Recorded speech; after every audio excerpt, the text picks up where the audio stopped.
میں دن کے وقت کعبے کا طواف کرنا چاہتا ہوں۔ ماں نے اسے اجازت دے دی۔ قبیلہ بنی سہم کے ایک نوجوان نے اس کو قتل کر دی۔ جب صبح ہوئی تو قبیلہ بنو سہم کے بہت سے لوگ اپنے بستروں پر جنوں کے ہاتھوں مرے پڑے تھے، اور اس لڑائی میں 70 جنات بھی مارے گئے۔ چڑیل کا ذکر بھی موجود ہے حدیث میں، جس کو ام الصبیان کہا جاتا ہے۔ ام الصبیان کا اصل شکار پیدا ہونے والے بچے ہوتے ہیں۔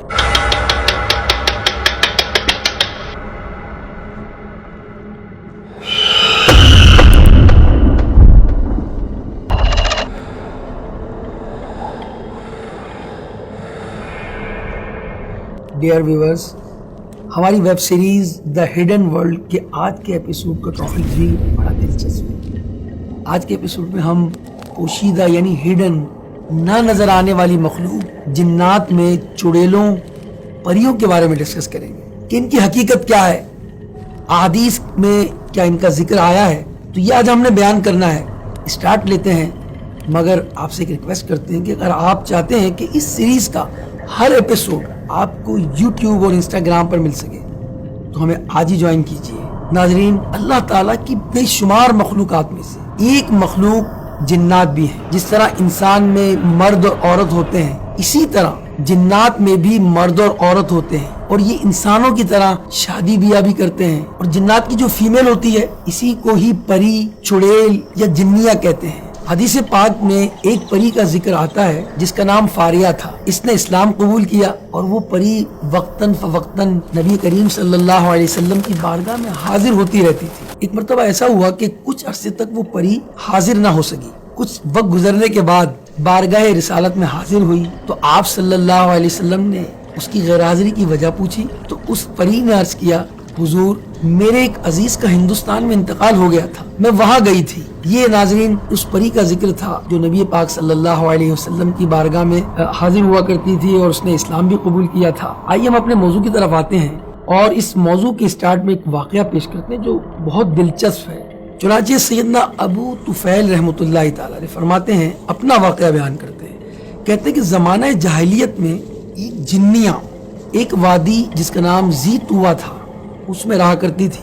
اس کا صرف ایک ہی بیٹا تھا جسے وہ بہت محبت کرتی تھی۔ وہ اپنی قوم کا شریف ترین نوجوان تھا۔ اس کی شادی کر دی گئی۔ جب اس کی شادی کا 7واں دن تھا تو اس نے اپنی ماں سے کہا، اے امی جان، میں دن کے وقت کعبے کا طواف کرنا چاہتا ہوں۔ اس جنی نے اپنے جن بیٹے سے کہا، سمجھایا کہ بیٹا، مجھے تم پر قریش کے ناسمجھ لوگوں سے خوف ہے، یعنی وہ کہیں تمہیں نقصان نہ پہنچا دیں۔ تو اس نے کہا، میں سلامتی کی امید رکھتا ہوں۔ ماں نے اسے اجازت دے دی تو اس جن نے سانپ کی شکل اختیار کی اور کعبے کی طرف چل پڑا، اور کعبے کے 7 چکر لگائے، مقام ابراہیم کے پیچھے 2 نفل ادا کیے۔ پھر جب وہ واپس آ رہا تھا تو اس کے سامنے قبیلہ بنی سہم کے ایک نوجوان نے اس کو قتل کر دیا، اور اس کے قتل ہونے کے بعد کیا ہوا، مکے میں گویا جنگ چھڑ گئی۔ ایسا غبار اڑا کہ پہاڑ بھی اب دکھائی نہ دیتے تھے۔ جب صبح ہوئی تو قبیلہ بنو سہم کے بہت سے لوگ اپنے بستروں پر جنوں کے ہاتھوں مرے پڑے تھے، اور اس لڑائی میں 70 جنات بھی مارے گئے۔ اندازہ لگائیے کہ جب جن سے لڑائی ہو جاتی ہے تو کتنا بڑا نقصان ہوتا ہے، اور یہ نقصان مکہ شریف میں ہوا، اور جن وہ سانپ سمجھ کے اسے مار دیا گیا۔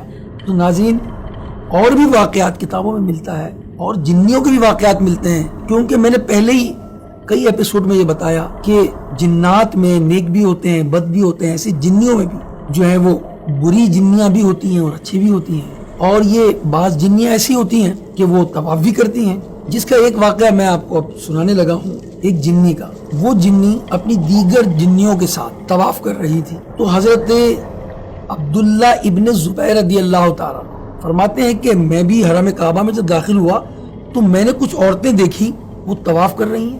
مجھے عام عورتیں نہیں لگ رہی تھیں۔ مجھے انہوں نے بڑی حیرت میں ڈال دیا کہ یہ عام عورتوں کی طرح نہیں ہے۔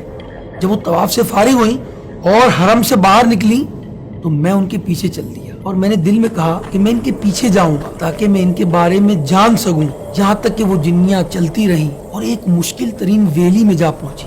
پھر اس ویلی پر وہ چڑھ گئی، میں بھی ان کے پیچھے چڑھ گیا۔ پھر وہ ویران جنگل میں داخل ہوئی، میں بھی ان کے پیچھے جنگل میں داخل ہو گیا۔ اب کیا دیکھتا ہوں کہ کچھ لوگ وہاں پہلے سے بیٹھے ہوئے ہیں۔ ان لوگوں نے مجھ سے سوال کیا، اے ابن زبیر آپ یہاں کیسے آ گئے؟ میں نے جواب دینے کے بجائے ان سے ہی سوال کر دیا، اور آپ لوگ کون ہیں؟ انہوں نے کہا ہم جنات ہیں۔ تو میں نے جواباً کہا میں نے چند عورتوں کو دیکھا تھا، وہ طواف کعبہ کر رہی تھی، مجھے بڑا تعجب ہوا کہ یہ مجھے انسانی مخلوق نہیں لگتی، اس لیے میں ان کو دیکھتا رہا اور ان کے پیچھے پیچھے یہاں چلا آیا۔ تو ان جنات نے جو وہ بیٹھے ہوئے تھے انہوں نے دعوت پیش کی مجھے اور کہا کہ آپ کیا کھانا پسند کریں گے؟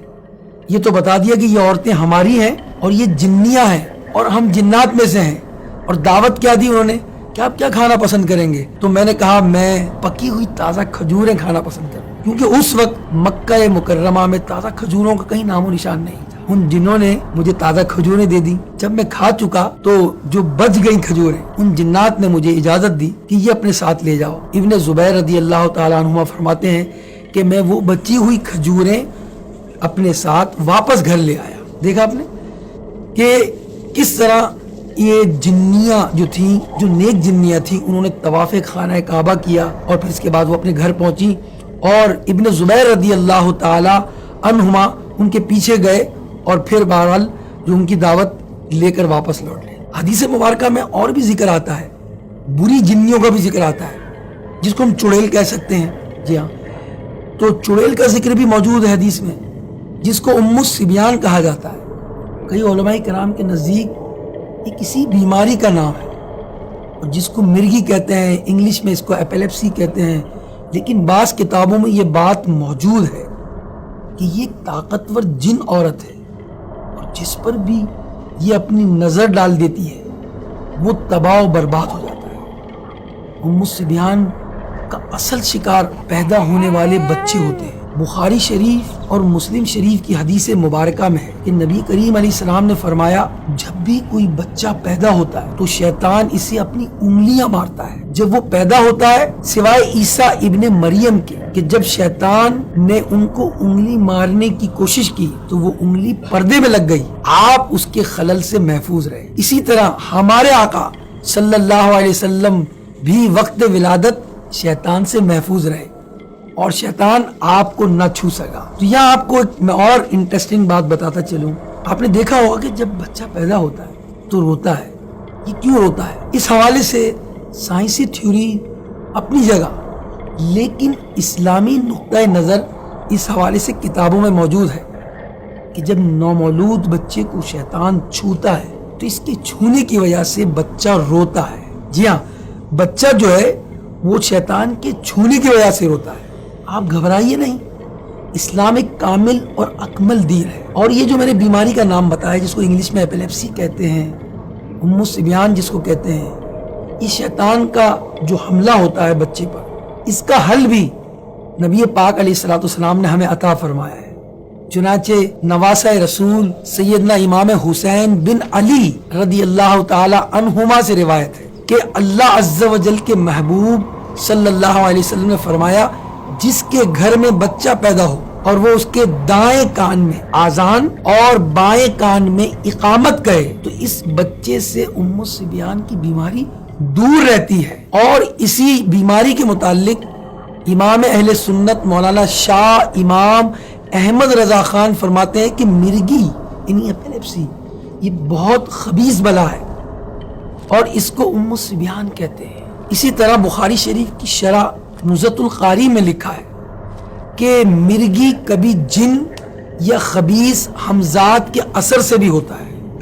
تو آپ نے جان لیا کہ یہ ایپیلیپسی کی ایک وجہ یہ جنات بھی ہوتے ہیں۔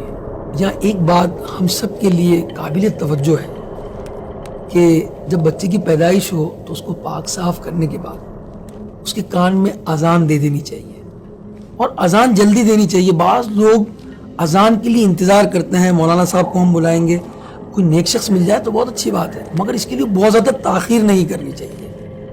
یہ آپ اذان دلائیں گے تو انشاءاللہ اس بیماری سے یعنی ایپیلیپسی کی بیماری سے انشاءاللہ حفاظت رہے گی۔ یا ایک اور چیز کے حوالے سے بھی ہم بات کرتے ہیں جس کے بارے میں لوگ مختلف باتیں کرتے ہیں، یعنی جل پری اور جل مانس۔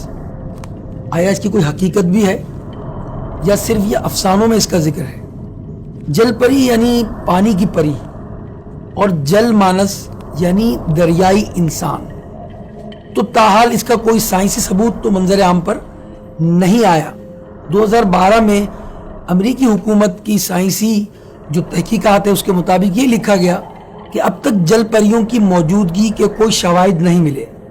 البتہ جو پرانی کتابیں ہیں جو حیوانات پر لکھی گئی ہیں اس میں ایسی مچھلیوں کا ذکر ملتا ہے کہ جن کی شکل یا بعض اعضاء انسانوں سے کسی حد تک ملتے جلتے تھے. جی ہاں، تو اسی طرح دریائی انسان کا بھی ذکر پرانی کتابوں میں ملتا ہے، مگر موجودہ جو تحقیقات ہیں اس میں اس کا وجود نہیں ملتا. تو یہ جل پری ہو یا جل مانس ہو، ان کا ذکر نہ کریں. میں نے پچھلے بھی آپ کو ایپیسوڈ میں بتایا تھا، بعض لوگ ایسی چیزوں سے یعنی جنات وغیرہ سے اپنے بچوں کو ڈراتے ہیں. تو اللہ سے ڈرانا چاہیے، جنوں سے نہیں ڈرانا چاہیے. تو ناظرین، یہ تھا ہماری سیریز کا لاسٹ ایپیسوڈ جس میں ہم نے آپ کو جنیوں، پریوں اور جل پری کے بارے میں بتایا. اس سیریز میں ہم نے آپ کو جنات کے بارے میں مستند اور مضبوط معلومات فراہم کی ہیں کہ جن کیا ہیں، جن کو جن کیوں کہتے ہیں، جنات کے وجود کی حقیقت کیا ہے، جنات کی کیٹیگریز، جنات کی مختلف شکلیں، جنات کے کھانے، جنات کے نکاح اور ان کے ہاں اولاد کے بارے میں بھی بتایا. اور ساتھ ساتھ یہ بھی بتایا کہ جنات کب سوتے ہیں، کون سے مقامات میں جنات رہتے ہیں، کوہ کاف کیا ہے، کیا جن بھی دوزخ میں جائیں گے، جنات کو موت کس طرح ہوتی ہے اور جنات سے کیسے حفاظت کی جائے، اور بہت ساری معلومات اس سیریز میں ہم نے آپ تک پہنچائی. امید کرتے ہیں کہ آپ کو اس سیریز سے اچھی معلومات حاصل ہوئی ہوں گی. اگر آپ چاہتے ہیں کہ اس سیریز کا ہر ایپیسوڈ آپ کو یوٹیوب اور انسٹاگرام پر مل سکے تو ہمیں آج ہی جوائن کر لیجئے. اب ہمیں اجازت دیجئے اس دعا کے ساتھ کہ وہ ہمیں فساد پھیلانے والے اور جنات سے اور جنیوں سے محفوظ فرمائے.